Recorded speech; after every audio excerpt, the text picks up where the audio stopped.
had a current student book a consult with me to try to figure out why she was not landing offers. And I told her absolutely nothing. And I will explain to you why I told her that in a minute.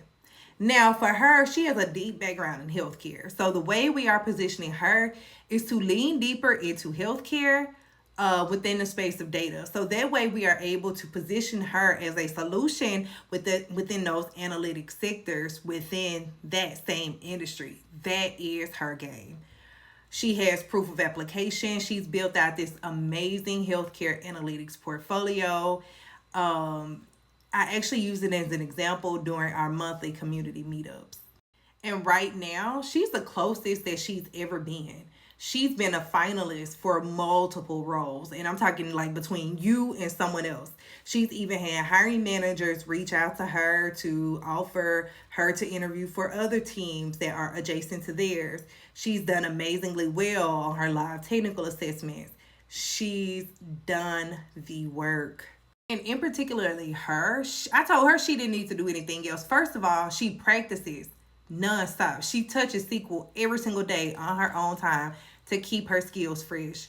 She's done her individualized transition plan. We've identified roles that she is aligned with. She applies to those roles consistently. And at one point in time, she was actually on a weekly strategy stand-up call with me. We met every single week strategizing.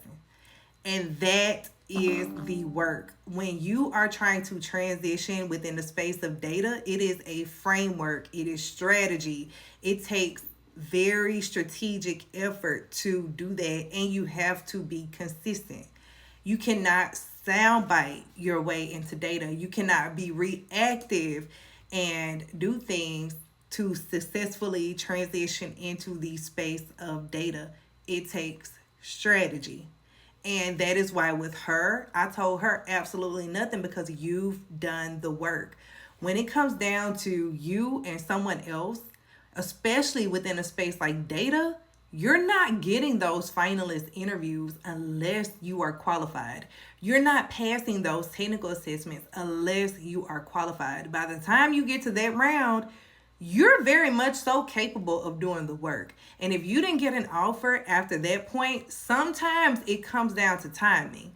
Maybe there was a budget cut. Maybe there was an internal hire. Maybe someone answered something just a little differently than you did or spoke to something just a little differently than you did. But you're not becoming a finalist in a space like data if you are not capable. So I told her nothing because you're becoming a finalist way too much. At this point, it's just about timing.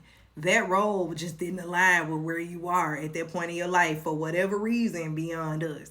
So a good transition isn't look. It's not something that you could just like randomly do. No, that's strategy. And every time you get rejected from those final roles like that, that's data. That's not a verdict. That's the opportunity for you to gather that and move accordingly. So bye y'all. I hope this helps.